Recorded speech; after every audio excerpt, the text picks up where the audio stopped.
Bom, e vamos aqui à leitura dos aniversariantes de hoje. Dia 28 de agosto, Prisca Barbosa de Oliveira, Maricete Pereira Borges, Luciana Raposo Campanha, Darcy Castanheira, Nelson Barbosa, Carlota Solino de Albuquerque, Maria dos Anjos Rasteneiter, Rui Braga Reis, Olívio Vicente da Silva, Onir Miranda Bastos, Geni Domingos da Rocha, Maria José das Neves, Alberto Gonçalves, Odilon Cordeiro Arantes, Agostinho Alberto de Sena, Henrique Kemper, Leonor Ferraz Ribeiro, Marli de Souza e Rubens Costa Souza. Os aniversariantes de amanhã, 29 de agosto: Maria de Lourdes Moreira Campelo, José Adolfo dos Santos Lacerda, Irval Gonçalves Machado, Yara Barbosa, Marinete Santos, Arlete Chetini, Anderson Luiz Silva Murta, Paulo Silva, Jaime Steinberg, Cândido José de Oliveira, Luiz Carlos França, Paulo Carlos França, Paulo Costa Silva, Rosa Maria Paiva, Aloysio de Oliveira, Nelly de Melo Ferreira, Cesarina de Almeida Santos, Neuzira Alves da Silva e Paulo Batista do Amaral. Então esses aí são os aniversariantes de hoje e de amanhã, de amigos que trabalharam e ainda trabalham, encarnados e desencarnados, em prol da caridade, em prol do desenvolvimento, da caridade, ajudando a Caibar Schutel e também a Mansão da Esperança. Então, Luiz, boa noite, Luiz. Domingo foi aniversário do Sr. Ademar, então a ele, as nossas congratulações, nosso abraço, nossos sentimentos, melhor possível para o Sr. Ademar, que começou tudo isso aqui, Se hoje a gente está conversando aqui, estudando juntos, foi por conta de atitude do Sr. Ademar, um passo à frente que ele deu. Então estamos aqui hoje por conta dele, agradecê-lo sempre. E aí hoje vamos dar continuidade então ao estudo, do Livro dos Espíritos. Começamos a falar dos três reinos na parte segunda, e aí o Kardec entra no tópico os animais e o homem, da relação dos animais e do homem com relação ao desenvolvimento mútuo dos dois, e também de como procede, todas as funções espirituais e de energia, dos seres humanos e dos animais. Qual a relação entre isso, E a gente agora estudou na semana passada até o 597, hoje vamos estudar até o 598. Pois bem, o Kardec pergunta na 598 o seguinte: após a morte, conserva a alma dos animais a sua individualidade e a consciência de si mesma? E aí a resposta: conserva a sua individualidade. Quanto à consciência do seu eu, não. A vida inteligente lhe permanece em estado latente. A gente já falou sobre isso também, não diretamente, mas em outras questões, dessa questão que os animais não têm a consciência individual no sentido do eu pertenço, Os animais conseguem ter a individualidade material do eu preciso me alimentar, eu preciso me proteger, eu preciso fugir de algo que me atinge, mas ele não tem essa consciência do eu inteligente, do eu raciocínio. O animal ele acaba tendo por instinto, a consciência do que ele precisa para se preservar. mas não necessariamente o raciocínio do eu preciso disso, eu quero isso, né? Essa questão toda que a gente fala, né? Da questão da individualidade, da consciência do eu, né? Como o Luiz fala, né? Individualidade instintiva, isso aí. Eu entendo dessa forma. Os animais, eles entendem, grande parte, né? Os mamíferos principalmente, eles entendem que são aqui,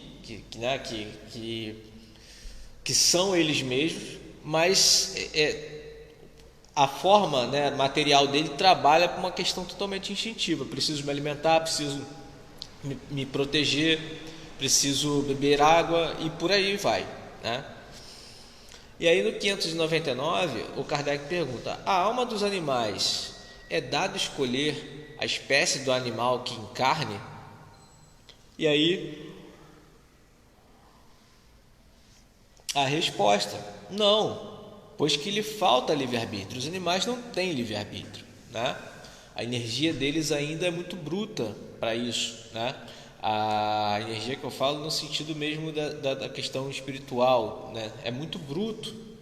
Então eles não têm essa consciência. Ô Sandro, boa noite, meu amigo, bem-vindo.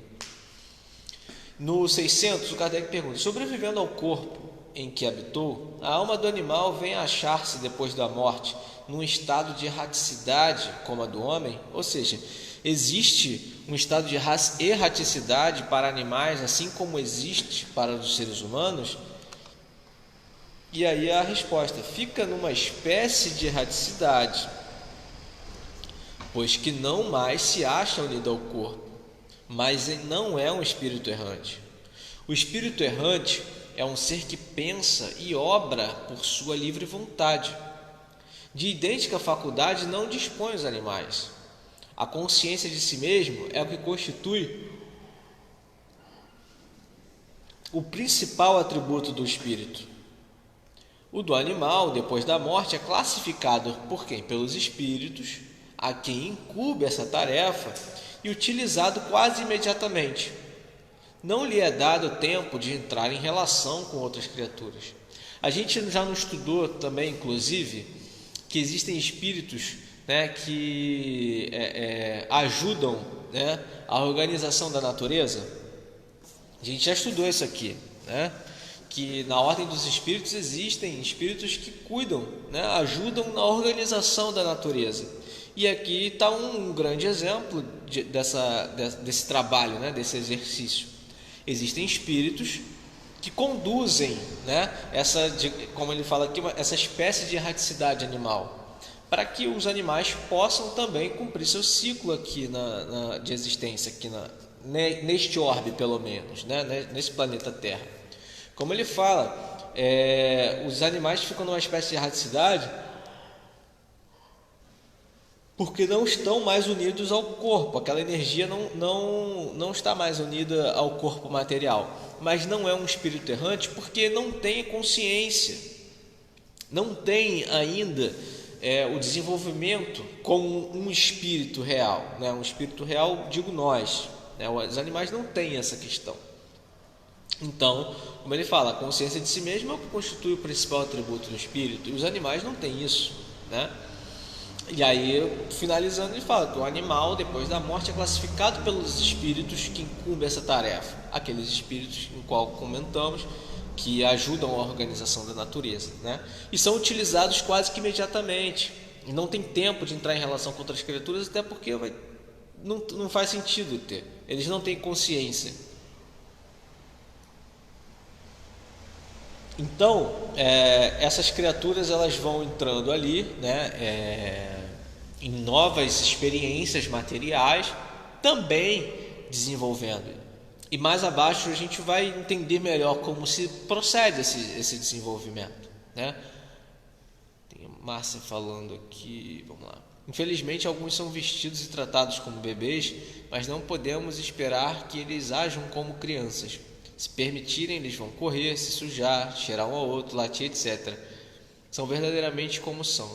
Em relação a isso, infelizmente, tem pessoas, né, seres humanos complicados, que cortam o rabo do animal, né? O rabo do animal, o cachorro, o gato, são essenciais para a sua preservação, estão ligados totalmente ao seu instinto, né? de noção de espaço, né? De movimentação. O rabo também é um sinal de alerta para o animal. Aí tem gente que corta, que pinta as unhas do animal, que corta a orelha do animal, que corta até prega vocal para o animal não latir. Olha que desserviço que essas pessoas estão fazendo, né? Para si próprio e para a vida de um animal.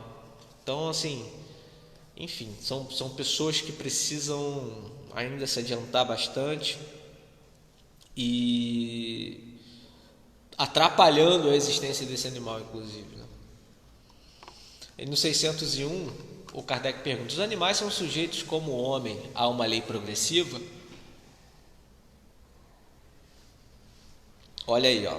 Se os animais estão sujeitos como o homem a uma lei progressiva. E olha a resposta que a Kardec recebe, né? Sim. E daí que vem dos mundos. Sim, e daí vem que nos mundos superiores, onde os homens são mais adiantados, os animais também são, dispondo de meios mais amplos de comunicação. São sempre, porém, inferiores ao homem, e se lhe acham submetidos, tendo neles o homem servidores inteligentes. Olha, vamos ler aqui a ponderação que Kardec faz, para depois discutir. Kardec fala o seguinte, ó: nada há nisso de extraordinário.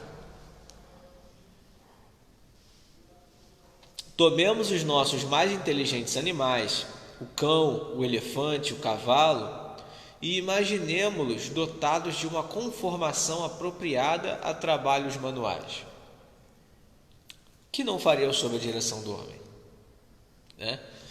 O Kardec dá exemplo aqui de animais inteligentes da nossa volta, né? O golfinho, que também é um animal super inteligente, que tem uma memória absurda, assim como dos elefantes, né?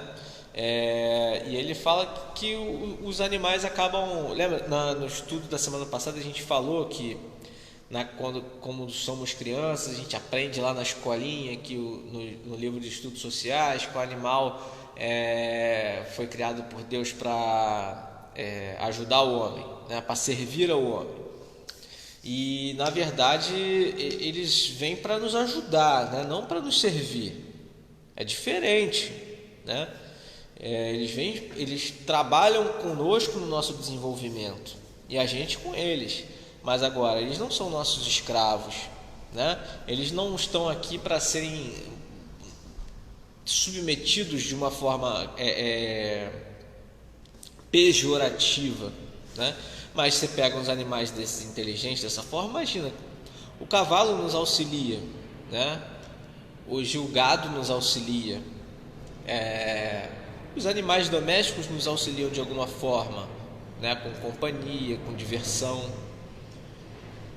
E aí você pega em mundos mais adiantados, esses animais têm, né, também algum adiantamento que vão fazer mais utilidades para os homens lá mais adiantados. Então o Kardec faz essa assimilação, né, de que para mundos mais adiantados, pessoas mais adiantadas e animais mais adiantados. Para mundos como o nosso, animais no nível de adiantamento que estão aptos a nos ajudarem no nível de adiantamento que nós estamos. A grande questão é que começa a desencadear uma série de outras perguntas através dessa resposta. E são as perguntas que Kardec vai fazer em seguida, e a gente vai precisar de ter muita atenção para poder entender e discutir isso, para a gente também não se contradizer em algum momento, né? Porque Kardec começa a fazer perguntas capciosas para a espiritualidade, às vezes esperando uma contradição, mas acabava tendo respostas cada vez mais concretas, né? E a gente, por conta dessa, eu falo por conta dessa 601 aqui, que começa a abrir, né? Começa a abrir questionamentos. Se ele fala, vou dar um leve exemplo do meu raciocínio aqui. Se na anterior ele fala, né, que os animais também estão aptos, né, à lei progressiva, né, ou seja, de adiantamento. Então eles vão sempre ser animais. E qual é a evolução nisso? Porque no final das contas eles estarão sempre submetidos ao homem. Kardec vai perguntar isso aqui. Vamos adiante para a gente comentar melhor. No 602, o Kardec pergunta o seguinte: os animais progridem como o homem por ato da própria vontade ou pela força das coisas? Isso a gente até pincelou na semana passada. E aí ele responde aqui, pela força das coisas. Razão porque não estão sujeitos à expiação. Os animais não têm a consciência de si, como falamos aqui há pouco, né? Aquela consciência intelectual de si. Eles têm a consciência material, do bruto, da necessidade, mas a consciência intelectual eles não têm. Então não estão sujeitos à expiação. Agem somente por instinto. Não é verdade? E aí, olha o Kardec no 603, começa: nos mundos superiores, os animais conhecem a Deus? Não. Para eles, o homem é um Deus, como outrora os espíritos eram deuses para o homem. Isso parece uma resposta simples, mas vamos raciocinar um pouquinho. Se os animais nos enxergam como um Deus, os animais são o quê?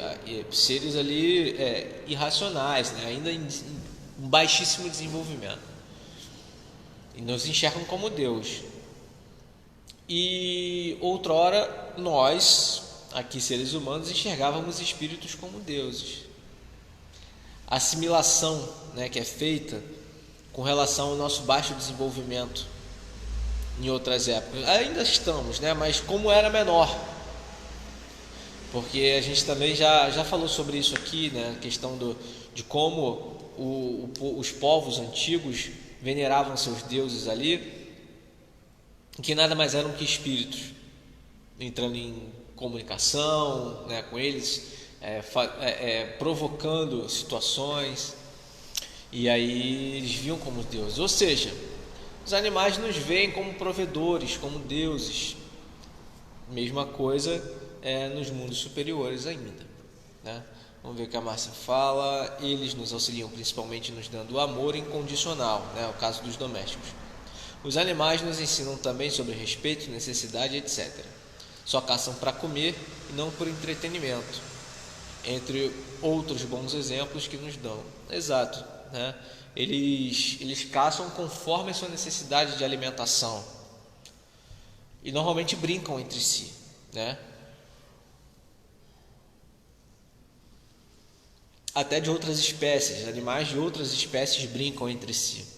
A gente vê muito esses videozinhos hoje na internet, né, de um periquito brincando com um cachorro, com um gato, o gato brincando com peixe no aquário, né, botando a patinha assim, e o peixe parece que está correspondendo. A gente vê muita coisa disso,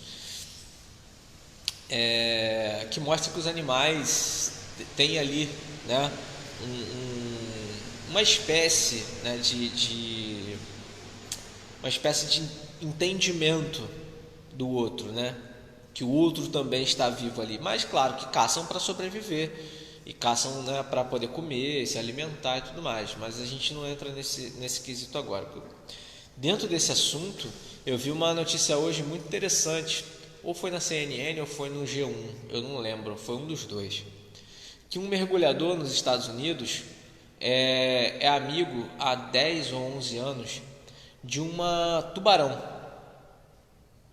Ele, nesse tempo aí, foi 10 ou foi 11 anos atrás, ele resgatou ela estava presa com um anzol na boca, e ele foi lá e tirou o anzol da boca dela, e desde então, digamos que ele tenha adestrado ela, né?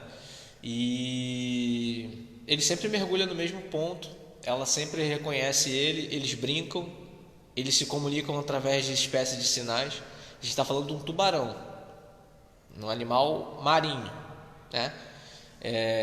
Totalmente brutal com relação aos outros, né?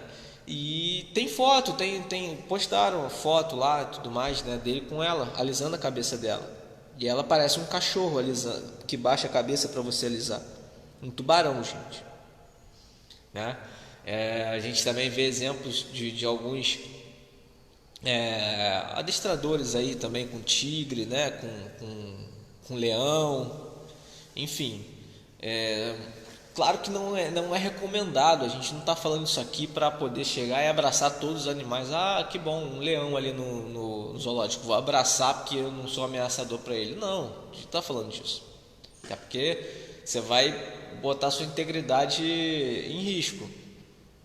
Mas o que a gente estava querendo falar aqui e mostrar é que os animais também têm essa capacidade de compreensão, né? Eles também podem desenvolver essa capacidade de compreensão. E passo a passo, gradualmente. Aqui acima a gente não viu que eles também fazem parte, né, de uma lei progressiva. Então eles também começam.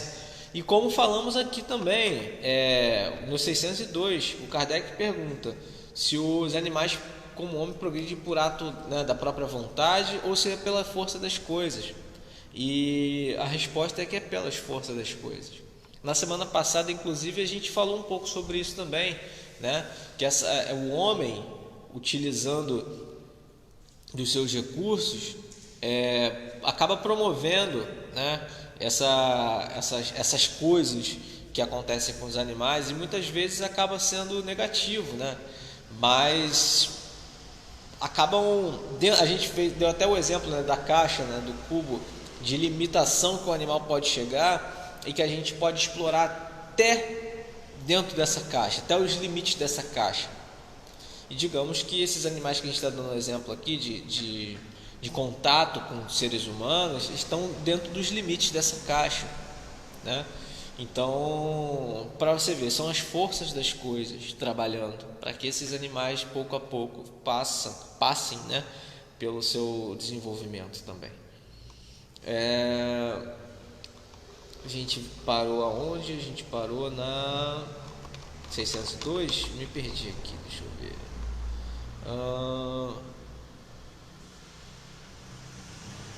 Não, isso aí, a gente parou na 601. Aí agora a gente foi para 602, né, que falamos agora, os animais progridem como o homem, né, por ato da sua própria vontade ou pela força das coisas, e sim, pela força das coisas, razão pelos não estão sujeitos à expiação, falamos sobre isso. Falamos também aqui da questão dos mundos superiores, né? Então agora é 604. No 604, olha aí o Kardec começando a puxar as perguntas, né? Sendo mais capcioso.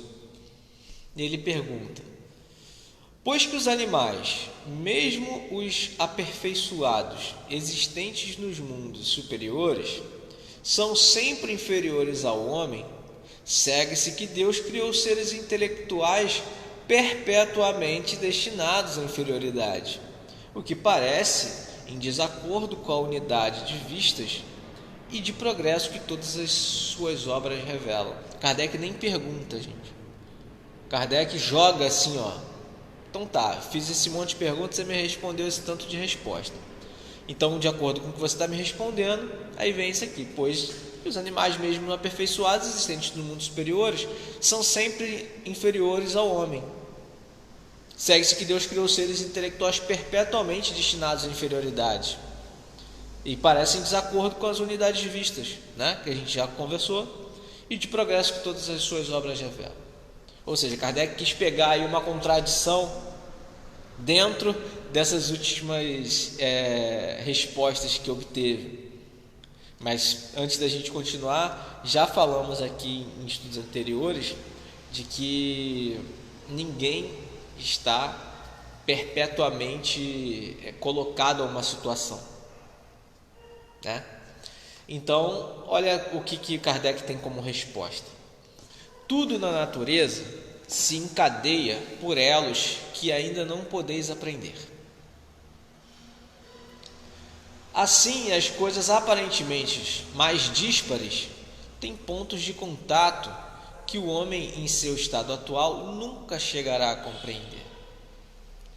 Por um esforço da inteligência, poderá entrevê-los, mas somente quando essa inteligência estiver no máximo grau de desenvolvimento e liberta dos preconceitos do orgulho e da ignorância, logrará ver claro na obra de Deus.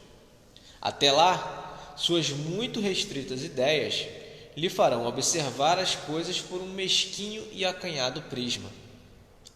Sabei não ser possível que Deus se contradiga e que na natureza tudo se harmoniza mediante leis gerais, que por nenhum de seus pontos deixam de corresponder à sublime sabedoria do Criador. Aí, mediante a essa resposta totalmente incisiva, né, Kardec cutucou, e aí recebeu uma resposta totalmente incisiva, que, em outras palavras, Deus não comete erros, Deus não faz nada a esmo, e as coisas não acontecem de forma aleatória na ordem, né, na providência de Deus. Então, aí o Kardec, com base nessa resposta, ele pergunta o seguinte: a inteligência é então uma propriedade comum, um ponto de contato entre a alma dos animais e a do homem? E aí a resposta é: porém os animais só possuem a inteligência da vida material. No homem, a inteligência proporciona a vida moral. Volta ao que a gente falou no início do estudo de hoje, né? Que os animais têm o princípio, né, o princípio inteligente totalmente material, ligado aos seus instintos, né, para que ele possa sobreviver e se manter. A procriação, a alimentação, né, a hidratação, a preservação, né, de procurar se abrigar numa chuva ou numa eventualidade natural. Então, esse tipo de coisa, né, é a inteligência material ali do animal, os princípios inteligentes que animam aquele ser. Mas a inteligência de forma moral, que é a que a gente utiliza, a gente pode falar até intelectual, moral, porque intelectual a gente gera raciocínios, né, igual a gente está fazendo aqui agora, coisas que os animais não conseguem fazer. Mas a vida moral no sentido de desenvolvimento, que ele quer dizer aqui, né? No homem a inteligência proporciona a vida moral, ou seja, aquela vida que a gente comete erros e acertos e vamos buscando nos aproximar mais ali da nossa perfeição, né? Então, para fazer um resumo dessa questão 604, tem coisas que a gente ainda não está apto de entender, né? O que é diferente das respostas que já ouvi muito quando frequentei outras religiões. Eu tenho uma frase que alguns falam muito: mistério de Deus. Não, gente, não é mistério de Deus. Deus não nos esconde nada. Se a gente for parar para pensar, Deus não esconde nada da gente, nada, está tudo aí. Inclusive, a própria espiritualidade toda hora usa para a gente de exemplo o que? O véu, que a gente veste um véu, e quando o véu se levanta, aí está tudo ali na nossa frente. Deus não esconde nada. Nós é que ainda não estamos aptos a entender. O nosso desenvolvimento ainda é muito pequeno, desenvolvimento moral, né? A gente está falando dele agora, ainda é muito baixo, muito pequeno para compreender tanta coisa, tanta magnitude, né? Então a gente não pode ainda, utilizando, né, agora de um jargão, enfiar os pés pelas mãos. Não tem como. Não tem como a gente ficar aqui querendo pagar o místico, né? Querendo se achar desenvolvido o suficiente, que não vai ser. Não vai ser. Tem coisas que a gente ainda não está apto. E olha o exemplo que a espiritualidade dá, que nos apequena tanto, né? Kardec fez uma colocação aqui capciosa, incisiva, né? Daquela que espeta com a agulha, e tomou uma resposta, no meu ponto de vista, também à altura, porque olha o que ele fala: assim as coisas aparentemente mais díspares, ou seja, coisas que ainda faz sentido nenhum, parece muito distante de entendimento, tem pontos de contato que o homem no seu estado atual nunca chegará a compreender. No nosso desenvolvimento, gente, nessa existência, a gente nunca vai chegar a compreender coisas como esse exemplo dos animais que ele está dando aqui, né? Eu posso fazer suposições, eu já fiz na minha cabeça, inclusive, minha suposição aqui, né, com relação a isso aqui, mas saber, ter a noção exata, essa máquina ainda não está preparada. E aí ele continua: por um esforço da inteligência poderá entrevê-los. Ah, ótimo, então por um esforço da minha inteligência eu posso entrever. Vou ficar aqui, martelando. Aí entra a questão que eu falei de me tornar um guru místico, entrar em contato. Não, olha o que ele responde em seguida: mas somente quando essa inteligência estiver no máximo grau de desenvolvimento e liberta dos preconceitos, do orgulho e da ignorância, logrará ver claro na obra de Deus.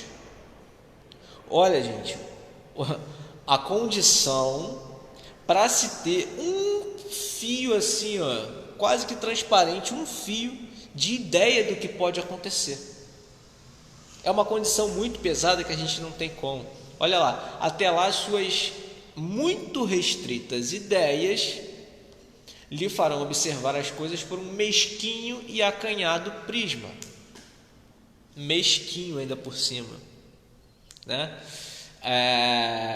E aí ele ainda dá uma lição de moral: sabei não ser possível que Deus se contradiga, e que na natureza tudo se harmoniza mediante as leis gerais, que por nenhum dos seus pontos deixam de corresponder à sublime sabedoria do Criador. Então, lá em cima, né, quando a gente começou o estudo, eu falei sobre isso, né, que ia aparecer contradição, ia aparecer que a gente ia ficar sem respostas em algum momento, mas não.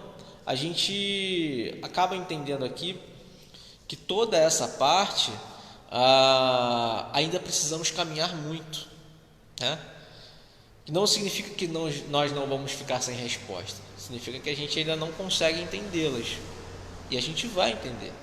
A gente vai seguir para aí. A Neide entrou aqui agora, subiu agora. Só subiu porque o Luiz está dando boa noite, Neide.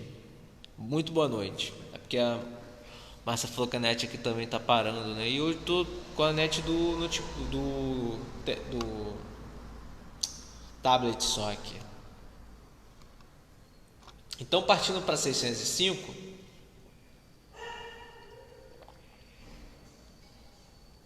o Kardec pergunta o seguinte: considerando-se todos os pontos de contato que existem entre o homem e os animais, não seria lícito pensar que o homem possui duas almas, a alma animal e a alma espírita, e que, se esta última não existisse, só como bruto poderia ele viver? E por outra, que o animal é um ser semelhante ao homem, tendo de menos a alma espírita? Dessa maneira de ver, resultaria serem os bons e os maus instintos do homem efeito da predominância de uma ou de outras dessas almas, ou seja, a alma material e a alma intelectual, né, a alma mais bruta ali. Kardec pergunta sobre isso, se a gente poderia ter duas almas, mas essa não é a primeira vez que ele pergunta isso, não. Ele já perguntou sobre isso antes, só que agora, voltando para essa questão animal, ele aproveita de novo para ser mais capcioso. E aí olha só que a espiritualidade responde: não, o homem não tem duas almas. O corpo, porém, tem seus instintos, resultantes da sensação peculiar aos órgãos. Dupla no homem só é a natureza. Há nele a natureza animal e a natureza espiritual. participa pelo seu corpo da natureza dos animais e dos seus instintos. Por sua alma, participa a dos espíritos. Aí ele pergunta em seguida: de modo que, além das suas próprias imperfeições, de que cumpre o espírito Vou ler novamente. De modo que, de suas próprias imperfeições, de que cumpre o espírito despojar-se, ou seja, o espírito tem que liberar essas imperfeições, né, moldá-las. Tem ainda o homem que lutar contra a influência da matéria? E aí é a resposta. Quanto mais inferior é o espírito, tanto mais apertados são os laços que o ligam à matéria. Não vedes? O homem não tem duas almas. A alma é sempre única em cada ser. O homem não tem duas, são distintas, uma da outra, a alma do animal e a alma do homem, a tal ponto que a de um não pode animar o corpo criado para o outro.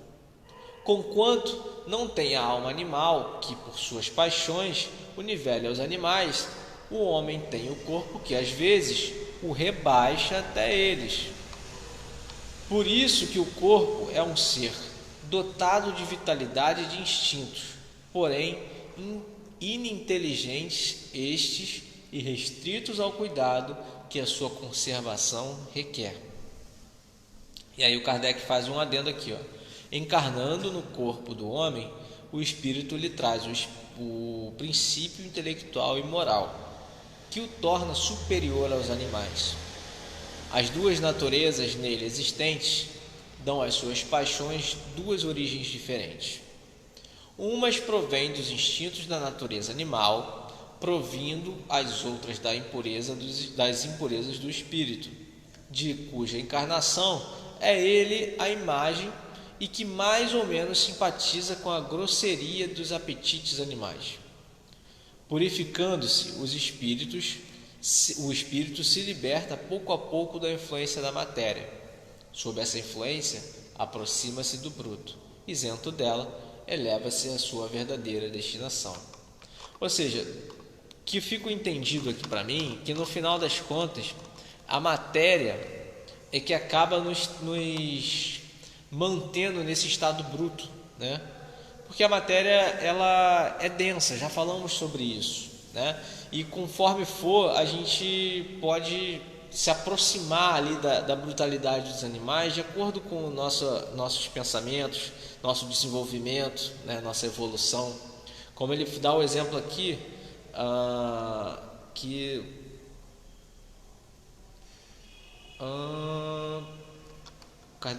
espiritualidade dá aqui: conquanto não tem alma animal, por suas paixões o nivele aos animais, o homem tem o corpo que às vezes o rebaixa até os animais, né? E aí ele fala, por isso que o corpo é um ser dotado de vitalidade de seus instintos. Nós temos todos os mesmos instintos que os animais, né? Os instintos de conservação, os instintos de procriação, o instinto de alimentação, de hidratação, mas nós conseguimos trabalhar nosso intelecto para isso, né? Agora eu estou com fome, mas consigo entender também que às vezes eu estou com vontade de comer. Não estou com fome, estou só com a vontade de comer. Ou consigo planejar a minha semana, as atividades da minha semana. Eu consigo ler, escrever e discutir os assuntos que eu li e escrevi. Os animais não têm essa, né? E outra, como ele fala, o homem não tem duas almas. Não tem, é somente um espírito. E o corpo, que ele fala, tem os instintos resultantes dessa sensação peculiar dos órgãos. São os nossos órgãos que precisam, né, movimentar. E por aí vai. A gente falou sobre isso aqui também na semana passada, né? A gente deu até o exemplo de que eu não tenho controle do meu estômago trabalhando, eu não tenho controle dos meus rins, do meu fígado trabalhando, do meu coração batendo. Eles simplesmente batem porque precisam bater, porque estão animados para bater, né? Para poder trabalhar. E ele fala só da nossa natureza, que é dupla, nossa natureza animal e a espiritual. E justamente a natureza espiritual é essa que eu acabei de citar o exemplo, né? De planejar a minha semana, de pensar no que eu quero comer, na minha vontade de passear, enfim. Essa é a grande questão, o grande instinto intelectual que nos diferenciam dos animais.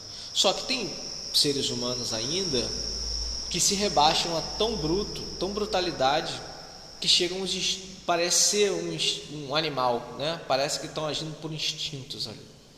E é esses aí que a gente precisa ainda orar, ajudar de alguma forma, porque muitos ainda convivem com a gente, né? E na nossa sociedade vemos coisas assim que a gente fala, nossa, isso nenhum animal faria. A gente fala de grosso modo, isso aí nenhum animal faria. Mas, enfim.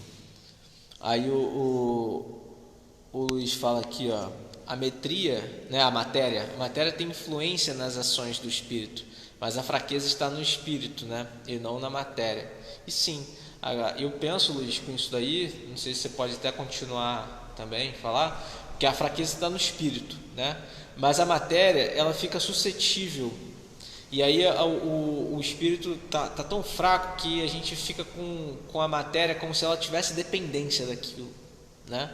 A gente cria essas dependências na matéria, a gente vicia a matéria, mas na verdade é o espírito cedendo, né?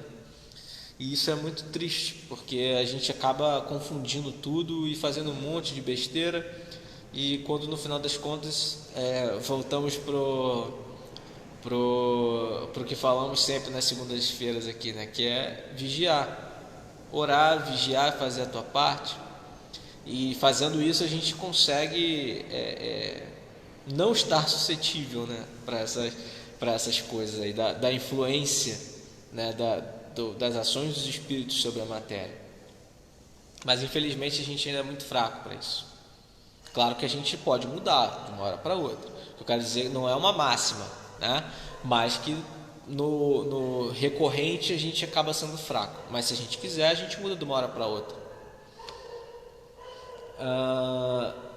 E aí, cadê? Ele pergunta aqui.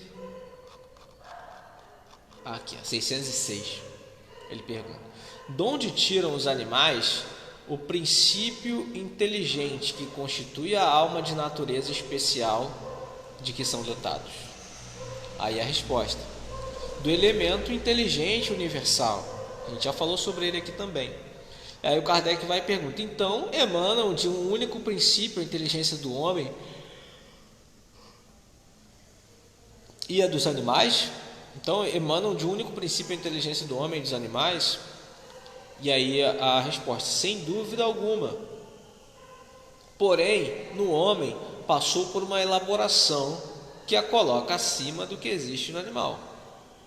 Já desenvolvemos. Aí a gente volta, né, a ter uma questão aqui do 604, 603, 602, né?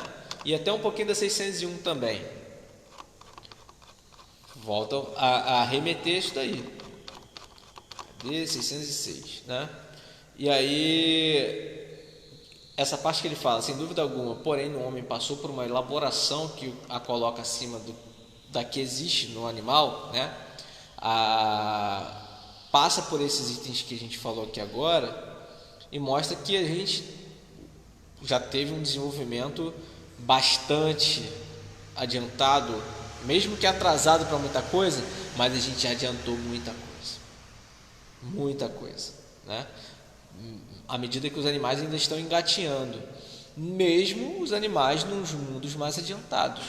Esses animais nos mundos mais adiantados, eu entendo que eles estão adiantados com relação aos animais daqui, mas eles também ainda precisam, né, de muita viagem ainda no sentido de encarnação mesmo, né? O Luiz fala que a matéria influencia, mas quem tem a responsabilidade da evolução é o espírito. Sim, é exatamente isso que eu quis dizer.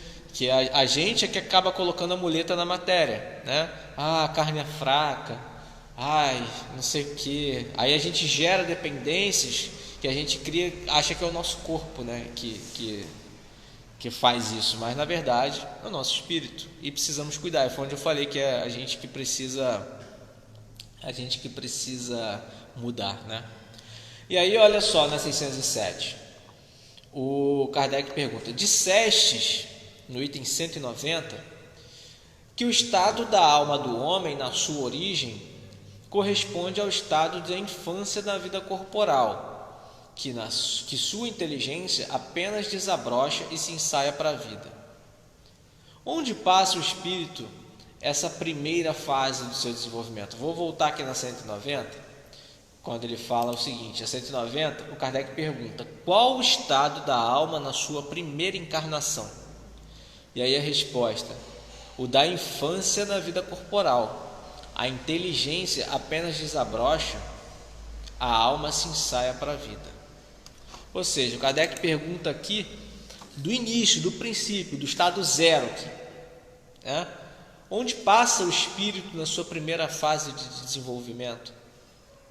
E aí, olha só a resposta: numa série de existências que precedem o período que chamais humanidade. Gente, uma série de existências que precedem o período que chamais humanidade. O Kardec vai fazer outras perguntas em cima dessa aqui, mas eu vou chamar a atenção para a ciência dentro do meu raciocínio.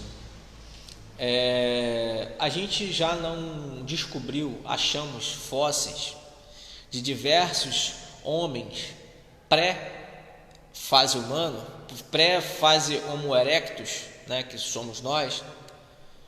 Encontramos tantos tipos de neandertais diferentes, né? E o próprio Luiz fala aqui, nos animais. Sim, mas eu quero chamar a atenção, Luiz. Os animais a gente consegue fazer correlação já com o que a gente está estudando hoje, e eu queria, né, falar sobre isso mesmo. Mas olha a multidão de espécies que encontramos, de desenvolvimentos de que somos hoje. Surgiu ali com os animais. A gente está estudando isso aqui hoje, desde o princípio. O Kardec está querendo pegar exatamente. O Kardec quer que eu ouvir a resposta aqui do espírito. O seguinte: o que o Kardec quer que o espírito responda? Os animais vão desenvolver a tal ponto que vão chegar a ser espíritos que vão encarnar em seres humanos. O Kardec faz esse conjunto de perguntas aqui querendo ouvir essa resposta, né? E a gente já fica aqui subentendido isso, com todas as respostas que a gente estudou aqui até agora, já fica subentendido isso, né? Quando ele fala ali de uma espécie de erraticidade que os espíritos animais têm, né? Que existem espíritos que cuidam dessa organização, né? Que os animais não ficam nessa erraticidade por muito tempo, porque logo voltam a girar na existência material, mas que também se desenvolvem. Aí ele fala também dos animais imunos superiores, coisas que a gente ainda não tem condição de entender. Isso tudo vai levando a gente a entender de que em algum momento esses animais vão desabrochar para serem espíritos. Tanto que ele faz essa pergunta aqui, ó: que estado da alma do homem na sua origem corresponde ao estado da infância na vida corporal, e que sua inteligência apenas desabrocha e se ensaia para a vida. O que existia antes então, né? Então, e se ele faz aquele monte de pergunta capciosa em relação aos animais, depois vem para essa, ele quer assimilar isso, né? Ele pergunta: onde que passa então o espírito nessa primeira fase de desenvolvimento? E a resposta que ele tem é numa série de existências que precedem o período que chamais humanidade. Já fica subentendido dos animais, mas série de existências antes dos animais é essa? Ou antes da humanidade é essa? A gente viu isso, a nossa história conta. Né? Isso é que é mais bacana da gente entender. É só nesse raciocínio que eu queria chegar. A gente, para finalizar, o Kardec faz uma segunda pergunta em cima dessa. Ele fala assim: parece que assim se pode considerar a alma como tendo sido o princípio inteligente dos seres inferiores da criação, não? Olha aí. E aí a resposta: já não dissemos que tudo na natureza se encadeia e tende para a unidade? Nesses seres cuja totalidade estás longe de conhecer, é que o princípio inteligente se elabora, se individualiza pouco a pouco e se ensaia para a vida, conforme acabamos de dizer. É, de certo modo, um trabalho preparatório, como o da germinação, por efeito do qual o princípio inteligente sofre uma transformação e torna-se espírito. Entra então num período de humanização, começando a ter consciência do seu futuro, capacidade de distinguir bem o mal, responsabilidade dos seus atos. Assim, a fase da infância se segue à da adolescência, vindo depois da juventude e de madureza. Nessa origem, coisa alguma há de humilhante para o homem. Sentir-se-ão humilhados os grandes gênios por terem sido fetos informes nas entranhas que os geraram? Se alguma coisa há que lhe seja humilhante, é a sua inferioridade perante Deus e sua impotência para lhe sondar a profundeza dos desígnios e para apreciar a sabedoria das leis que regem a harmonia do universo. Reconhecei a grandeza de Deus nessa admirável harmonia, mediante a qual tudo é solidário na natureza. Acreditar que Deus haja feito, seja o que for, sem um fim e criando seres inteligentes sem futuro, fora blasfemar da sua bondade, que se estende por todas as suas criaturas. Para mim, só esse final aqui já é uma lapada, né? De modo sentido figurativo aí, sentido figurado, já uma lapada nas pessoas que acham, voltando da semana passada, que os animais foram feitos para serem nossos escravos, nossos servos, né? E que só são para isso. Claro que eles nos auxiliam, gente. Falamos aqui, inclusive, no estudo de hoje, mas que a funcionalidade deles é somente essa, que Deus colocou eles só para isso aí, e que daí não vão para lugar nenhum. É muito blasfemar do poder, é duvidar demais do poder de Deus, é duvidar de todas as coisas que Deus planeja e cria e né, deixa proceder. A gente tem muito ainda o que conhecer, como ele fala aqui também, né? Ele falou aqui aqui em cima ele fala: já não dissemos que em tudo na natureza se encadeia e tende para a unidade, né? E que nesses seres cuja totalidade estás longe de conhecer, é que é o princípio inteligente se elabora, se individualiza e pouco a pouco se ensaia para a vida, conforme acabamos de dizer, né? Então ele fala que também é um trabalho preparatório, de germinação, de um efeito do qual o princípio inteligente sofre uma transformação e se torna um espírito, né? É todo um processo, é toda uma questão que a gente quer logo mensurar. Em quanto tempo, não. A gente fala isso de forma até como um ditado, mas é verdade, o nosso tempo não é o tempo de Deus. O tempo de Deus não é igual ao nosso tempo. As coisas acontecem no tempo que tem que acontecer, né? Não na mensuração que fazemos. E a gente passa, como a Márcia falou, seres minerais, vegetais, animais, hominais, que foi onde eu quis chegar, né? São tantas fases, gente, tantas situações, que a gente não tem como, né? A gente na semana que vem vai dar seguimento exatamente, vai parar daí. Eu vou até marcar para a gente voltar aqui na 607. Repetir 607. Porque o restante das próximas vão, como diz aqui o César Renato, tá tudo interligado, né? E as próximas que a gente vai estudar também estão interligadas às 607. Então eu vou ler, vamos estudar de novo na 607 na semana que vem, para o entendimento ficar mais interessante, mais, né, imerso para a semana que vem. Tá ok? Então vamos fazer a nossa oração, nossa prece final. Vamos encerrar por hoje. Vamos elevar nosso pensamento a Deus nesse momento. Vamos nos concentrar. Senhor Deus, nosso Pai, muito obrigado, Senhor, por mais uma segunda-feira de atividades que tivemos na nossa casa, na Caibachuta, mais uma vez estudando a Tua Palavra através da doutrina espírita. Obrigado, Senhor, por nos incentivar a estarmos sempre em busca da nossa melhoria e que aqui possamos também nos animar e ajudar o próximo, através da caridade e do amor, Senhor, porque é assim que a gente pretende e precisa se desenvolver. É assim, ajudando o próximo, que a gente entende todos os estudos que fazemos aqui.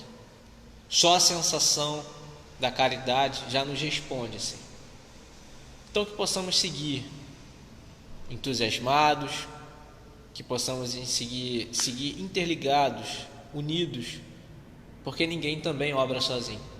A gente precisa da ajuda um dos outros, sim. Precisamos trabalhar coletivamente.